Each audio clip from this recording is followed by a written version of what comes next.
Okay. Karon po ay June 29, 2024. Ang oras ay 12:22 na ng tanghali. Okay guys, may sasabihin ako sa inyo guys. Tungkol ito sa isang taong sikat at sa taong hindi sikat. So, unahin ko muna yung taong sikat. Sa taong sikat,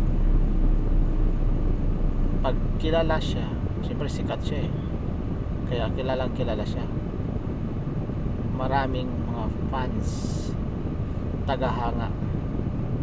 Pero pagka hindi ka sikat, wala kang fans, wala kang tagahanga. So sa madaling salita, kapag ang isang tao mayaman, lalong yumayaman.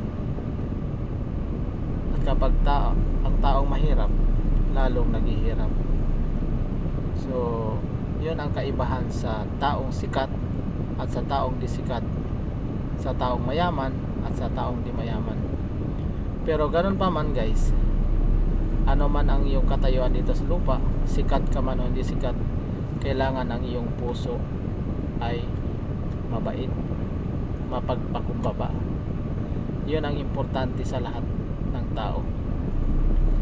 Sikat ka man o hindi sikat, mayaman ka man o mahirap, kailangan ang puso mo mabait. Kapag ka ang puso mo mabait, ang mukha mo magre-reflect na gwapo or maganda. Kung sa lalaki gwapo, kung sa babae maganda. Yun ang totoo. So kapag maraming pera, maraming kakilala. Pero pagka wala kang pera, wala kang kakilala. Yun ang totoo, na hindi dapat ganun ang ipairal. May pera ka man o wala, dapat pantay-pantay.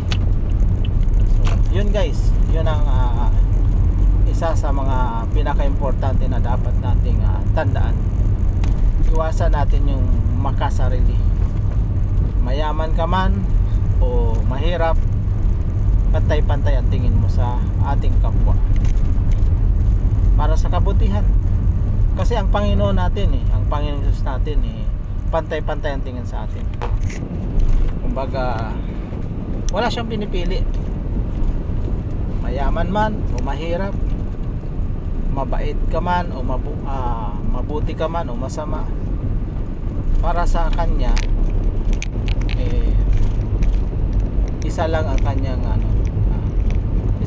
kanyang pinanindigan. Mahal tayo niya at ng ating banal na Ama.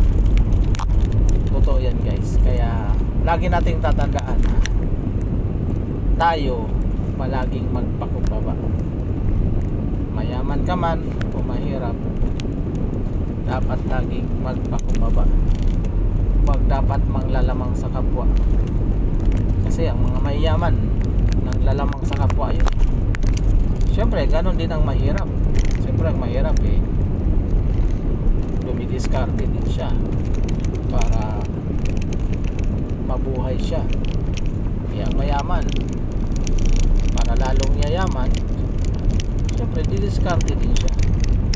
Ganon lang guys. Yun lang guys ang masasabi ko sa inyo. So yun ang pinagkaiba sa sikat at hindi sikat, mayaman at hindi mayaman. Okay guys, salamat sa inyong panonood.